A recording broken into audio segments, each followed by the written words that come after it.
Maya't maya na talaga ako umiihi kaya naman nagdadala na ako ng arenola sa kwarto namin. At dahil maaga nga ako nagising ngayon ay maaga nga ako makakapag-prepare ng almusal namin. Nagising na nga din ang asawa ko kaya ito at pinagtimpla ko na nga din siya ng kape.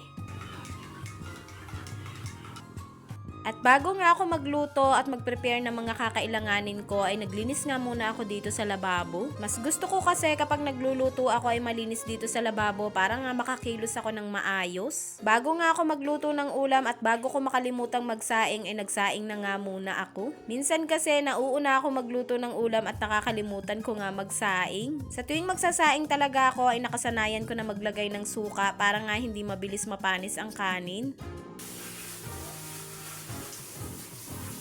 Hinuhugasan ko talaga ang plastic na pinaglagyan ng ulam para naman hindi malansa ang basurahan para kahit hindi agad maitapon ng basura ay hindi nga mangangamoy dito sa kusina. Hindi na nga din ako nakapaghugas ng mga pinggan kagabi dahil ang sakit nga ng katawan ko. Kaya meron pa nga akong binaba dito na sandok dahil tumigas na nga yung kanin dyan. Buti na lang talaga kapag ganito nga sumasakit ang katawan ko ay to the rescue ang asawa ko at siya nga ang taga-masahe ko. At kapag namasahe nga niya ay gumaganda na nga yung pakiramdam ko.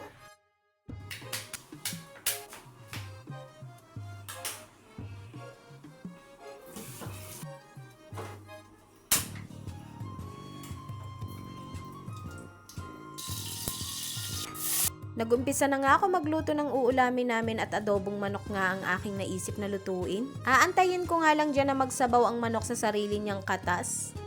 Hinugasan ko na nga din itong mga natitirang hugasin dito sa lababo at yan nga yung mga pinaggamitan ko sa pagluluto. Wala talaga akong sasayangin ng oras kapag ganito nga nagluluto ako ay gusto ko nga malinis dito sa lababo.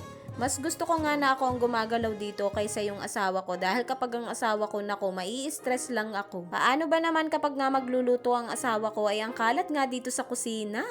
Puno na nga din itong plastic na lagayan ko ng basura kaya pinalitan ko na nga din. At maya-maya nga lang eto nga at nagsabaw na nga itong manok kaya tinimplahan ko na nga din. Naglagay na nga ako ng toyo, paminta, oyster sauce at sa halip nga na magic sarap ay asukal ang inilalagay ko. At para mas lalong sumarap ang adobo ay naglagay na nga rin ako ng pineapple tidbits.